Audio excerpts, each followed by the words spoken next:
Brought to you by Vigor, co-powered by Sensodyne and Vimal. ಬಾಯಲ್ಲಿ ಹೇಳಿ ಕೇಸರಿ. ರಾಜ್ಯದಲ್ಲಿ ಬಿಜೆಪಿಯನ್ನ ಕಟ್ಟಿ ಬೆಳೆಸೋದ್ರಲ್ಲಿ ಯಡಿಯೂರಪ್ಪನವರ ಜೊತೆಗೆ ಅನಂತಕುಮಾರ್ ಹಾಗೂ ಮತ್ತೊಬ್ಬರು ಯಾರಾದರೂ ಹೆಸರು ಕೇಳಿ ಬಂದಿದ್ರೆ ಅದು ಈಶ್ವರಪ್ಪನವರ ಹೆಸರು. ಆದ್ರೆ ಈಗ ಪರಿಸ್ಥಿತಿಗಳು ಬದಲಾಗಿದೆ. ಅದೇ ಯಡಿಯೂರಪ್ಪನವರ ಕುಟುಂಬದ ವಿರುದ್ಧ ಮಾತನಾಡಿರುವಂತಹ ಈಶ್ವರಪ್ಪನವರನ್ನ 6 ವರ್ಷಗಳ ಕಾಲ ಉಚ್ಚಾಟನೆ ಮಾಡಲಾಗಿದೆ. ಹಾಗಾದ್ರೆ ಯಡಿಯೂರಪ್ಪ ಮತ್ತು ಈಶ್ವರಪ್ಪನವರ ಸ್ನೇಹ ಎಷ್ಟು ಗಟ್ಟಿಯಾಗಿತ್ತು, ಆ ದಿನಗಳು ಹೇಗಿತ್ತು? ಬನ್ನಿ ರಿಪೋರ್ಟ್ ಮಾಡಿ. ನಾನು ಯಾವ ಉಚ್ಚಾಟನೆಗೂ ಹೆದರಲ್ಲ. ಅವರು ಸಹ ಅದನ್ನು ಅಪೇಕ್ಷೆ ಪಡ್ತಾ ಇದ್ದೇನೆ ಅಂತ ಹೇಳಿದ್ರು. ಅಪ್ಪ ಮಕ್ಕಳು ಕುತಂತ್ರ ಮಾಡಿ ಹೊರಗಾಕಬೇಕು ಅಂತ ಪ್ರಯತ್ನ ಇವತ್ತು ಸಮಾಧಾನ ಇದೆ. ರೋಗಿ ಬಯಸಿದ್ದು ಹಾಲನ್ನು ವೈದ್ಯರು ಹೇಳಿದ್ದು ಹಾಲು ಅನ್ನಂಗೆ ಆಗಿದೆ. ಅದೆಂತ ರೋಷ, ಅದೆಂತ ಕೋಪ ಅಂತೀರ. ಪುತ್ರನಿಗೆ ಟಿಕೆಟ್ ಕೈತಪ್ಪಿದ್ದಕ್ಕೆ ಸಮರವನ್ನೇ ಸಾರಿದ್ರು. ಯಡಿಯೂರಪ್ಪ ಕುಟುಂಬವೇ ಟಿಕೆಟ್ ತಪ್ಪೋಕೆ ಕಾರಣ ಅಂದಿದ್ರು. ಬಿಎಸ್ವೈ ಕುಟುಂಬದ ವಿರುದ್ಧ ಸಿಡಿದೆದ್ದು ಪಕ್ಷೇತರವಾಗಿ ಸ್ಪರ್ಧಿಸಿರುವ ಕೆಎಸ್ ಈಶ್ವರಪ್ಪರನ್ನ ಇದೀಗ ಬಿಜೆಪಿಯಿಂದ ಉಚ್ಚಾಟನೆ ಮಾಡಲಾಗಿದೆ. ಬರೋಬ್ಬರಿ 6 ವರ್ಷಗಳ ಕಾಲ ಗೇಟ್ ಪಾಸ್ ನೀಡಲಾಗಿದೆ.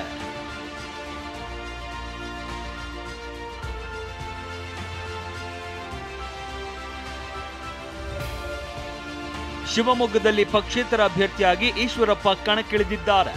ದಶಕಗಳಿಂದ ಕಮಲದ ಗುರುತಿನ ಮೂಲಕ ಸ್ಪರ್ಧಿಸ್ತಾ ಇದ್ದ ಈಶ್ವರಪ್ಪ ಇದೀಗ ಇದೇ ಮೊದಲ ಬಾರಿಗೆ ಕಮಲ ಬಿಟ್ಟು ಹೊಸ ಚಿಹ್ನೆ ಮೂಲಕ ಸ್ಪರ್ಧಿಸ್ತಾ ಇದ್ದಾರೆ.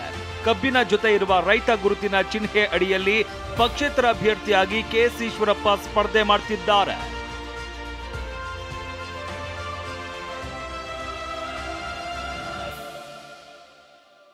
ಬಿಎಸ್ವೈ ವಿರುದ್ಧ ಬಂಡಾಯ ಸಾರಿರುವ ಕೆಎಸ್ ಈಶ್ವರಪ್ಪಗೆ ಬಿಜೆಪಿಯಿಂದ ಗೇಟ್ ಪಾಸ್ ನೀಡಲಾಗಿದೆ.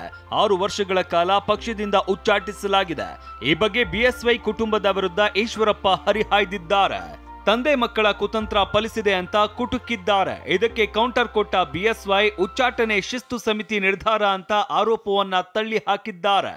ಅದು ಶಿಸ್ತು ಸಮಿತಿ ತಗೊಂಡ್ರ ತೀರ್ಮಾನ, ಅದಕ್ಕೆ ನಮಗೇನು ಸಂಬಂಧ ಇಲ್ಲದಿರುವಂಥದ್ದು. ಅವರು ಸಹ ಅದನ್ನು ಅಪೇಕ್ಷೆ ಪಡ್ತಾ ಇದ್ದೇನೆ ಅಂತ ಹೇಳಿದ್ರು. ಅದರಂತೆ ಶಿಸ್ತು ಸಮಿತಿ ಕ್ರಮ ತಗೊಂಡು ಅಪ್ಪ ಮಕ್ಕಳು ಕುತಂತ್ರ ಮಾಡಿ ಷಡ್ಯಂತ್ರವನ್ನು ಮಾಡಿ ಇವತ್ತು ಅವರು ಹೊರಗಾಕಬೇಕು ಅಂತ ಪ್ರಯತ್ನ ಬಹಳ ದಿನ ನಡೆಸಿದ್ರು.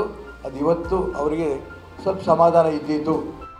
ಇಷ್ಟೇ ಅಲ್ಲ, ಯಾರ್ಯಾರು ನನಗೆ ದ್ರೋಹ ಮಾಡಿದ್ದಾರೆ ಅವರ ವಿರುದ್ಧ ಕ್ರಮ ತೆಗೆದುಕೊಳ್ತೀನಿ ಅಂತ ಪಕ್ಷೇತರ ಅಭ್ಯರ್ಥಿ ಕೆಎಸ್ ಈಶ್ವರಪ್ಪ ಬೆಂಕಿ ಉಗುಳಿದ್ದಾರೆ. ಚುನಾವಣೆ ಮುಗಿಯೋ ತನಕ, ಚುನಾವಣೆ ಮುಗಿತಿದ್ದಂಗೆ ಮತ್ತೆ ಬಿಜೆಪಿಯಲ್ಲೇ ಇರ್ತೇನೆ, ಬಿಜೆಪಿನ ಕಟ್ತೇನೆ. ಯಾರ್ಯಾರು ಈ ರೀತಿ ಪಕ್ಷ ದ್ರೋಹ ಮಾಡಿರಲ್ಲ, ಆ ಪಕ್ಷ ದ್ರೋಹ ಮಾಡಿರೋರ ಬಗ್ಗೆನೂ ಏನು ಕ್ರಮ ತಗೋಬೇಕು ಕ್ರಮ ತಗೋತೀವಿ. ಕೆಎಸ್ ಈಶ್ವರಪ್ಪನವರಿಗೆ ಭಗವಂತ ಒಳ್ಳೇದ್ ಮಾಡ್ಲಿ ಅಂತ ಬಿಜೆಪಿ ರಾಜ್ಯಾಧ್ಯಕ್ಷ ಬಿವೈ ವಿಜಯೇಂದ್ರ ಹೇಳಿದ್ರು. ಇನ್ನು ಬಿಜೆಪಿ ಶಾಸಕ ಆರಗ ಜ್ಞಾನೇಂದ್ರ ಮಾತನಾಡಿ ಬಿಜೆಪಿ ಅಭ್ಯರ್ಥಿ ಬಿವೈ ರಾಘವೇಂದ್ರ ಗೆಲುವು ಯಾರಿಂದಲೂ ತಡೆಯೋಕೆ ಆಗಲ್ಲ ಅಂದ್ರು. ಹಾಗಾದರೆ ಅವರು ಅದನ್ನೇ ಬಯಸ್ತಾ ಇದ್ರು ಅಂತ ಹೇಳಿದ್ರೆ, ರೋಗಿ ಬಯಸಿದ್ದು ಹಾಲನ್ನು ವೈದ್ಯರು ಹೇಳಿದ್ದು ಹಾಲು ಅನ್ನಂಗೆ ಆಗಿದೆ. ಸೊ ಅವ್ರು ಬಯಸಿದ್ದಾಗಿದೆ, ತುಂಬ ಸಂತೋಷ. ಅವ್ರಿಗೆ ಭಗವಂತ ಒಳ್ಳೇದು ಮಾಡಲಿ ಅಂತೇಳಿ ನಾವು ಹಾರೈಸ್ತೇನೆ.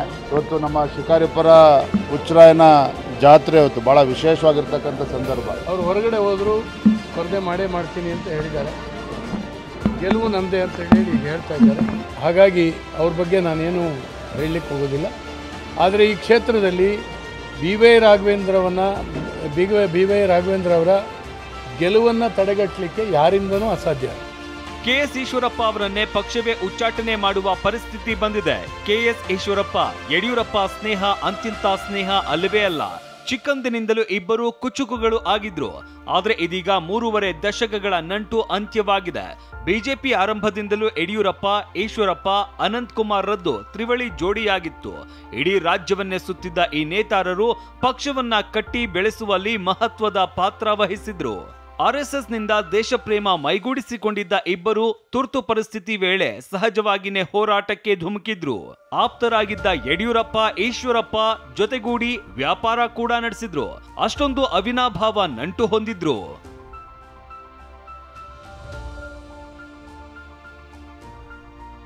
ಒಟ್ಟಾರೆಯಾಗಿ ಮಗನಿಗೆ ಟಿಕೆಟ್ ಕೈತಪ್ಪಿದ್ದಕ್ಕೆ ಯಡಿಯೂರಪ್ಪ ಕುಟುಂಬದ ವಿರುದ್ಧ ಸಮರ ಸಾರಿ ಪಕ್ಷೇತರವಾಗಿ ಈಶ್ವರಪ್ಪ ಕಣಕ್ಕಿಳಿದಿದ್ದಾರೆ. ಮತ್ತೊಂದೆಡೆ 3.5 ದಶಕಗಳ ಕಾಲ ಕುಚಿಕುಗಳು ಆಗಿದ್ದ ಇಬ್ಬರ ಸ್ನೇಹವು ಅಂತ್ಯವಾಗಿದೆ. Bureau report TV9. Brought to you by Vigor, co-powered by Sensodyne and Vimal. ಬಾಯಲ್ಲಿ ಹೇಳಿ ಕೇಸರಿ.